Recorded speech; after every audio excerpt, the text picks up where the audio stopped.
Hi everyone, so out here today. The plan was to grow this past year, but that didn't happen. Unfortunately, their field flooded, and this plot was tarped and to kill off weeds in the spring, and then it was under 3 feet of water, and so needless to say, I just decided to skip planting this year. Leave yourself an out, right? So this is all muddy still underneath these tarps because of not removing them after all the flood came in. They're right close to the Canyon River in Minnesota. So yes, it flooded major.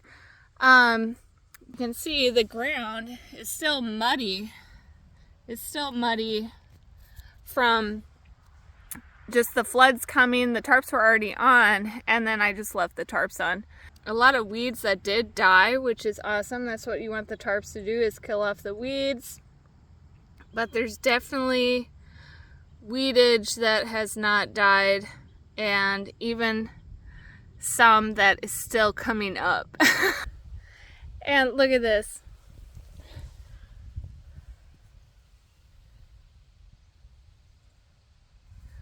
Weeds have found a way.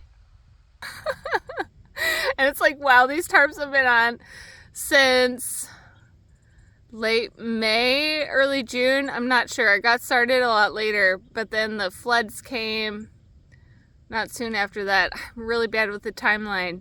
I have it written down though, of course.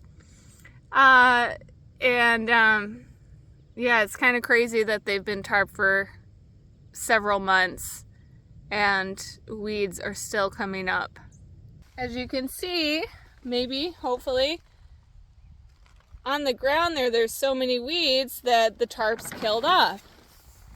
So just a heads up, if you ever want to use tarps, I use painter's tarps instead of silage tarps because they're a lot more inexpensive and they do the same job. You may have to buy some more because of the size being different than a silage tarp, but it's still more cost effective, and I've had these for 4 years and they've held up. So I don't leave them out in the winter because I don't want them to fall apart, and I'm in Minnesota, so rough winters. Just getting started, if someone's getting started on a new plot, and it's definitely advised to do soil tests, of course, before you grow anything in the area that you want to grow. But in permaculture, for instance, they always say examine the area for 1 year before you grow on it. And I didn't do that when I started farming. I just was leasing land on a place that I had never been before. So I didn't have that chance, but this time I do have that chance. And I'm kind of actually glad that, in a way, I wasn't able to grow anything this year, just to be able to see now if covering the space where I want to grow all season with tarps to kill off the weeds. And this was tilled, by the way. So it was tilled, and then the tarps were laid out, and then the floods came. Canyon River in Minnesota flooded. So this was under 3 feet of water.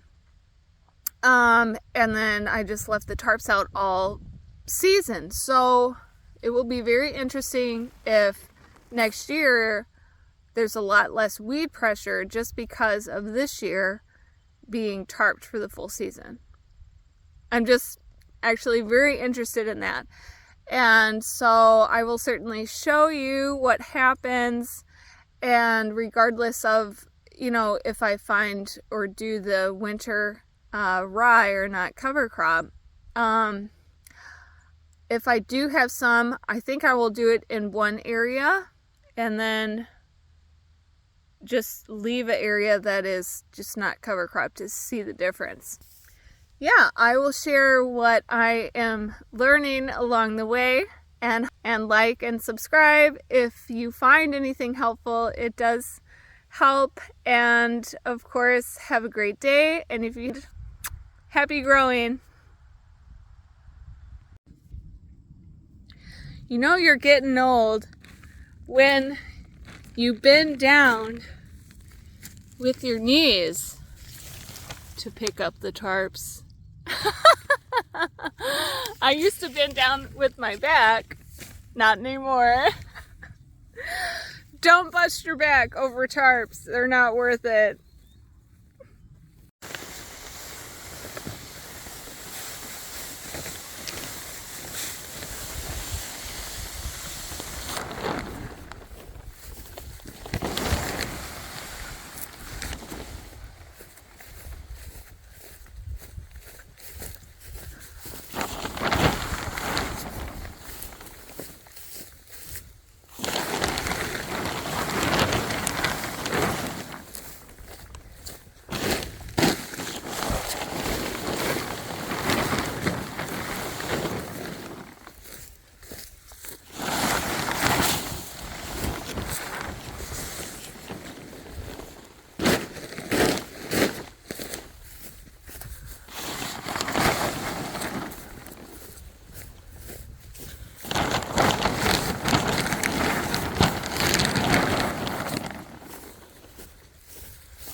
Order of biggest to smallest this time.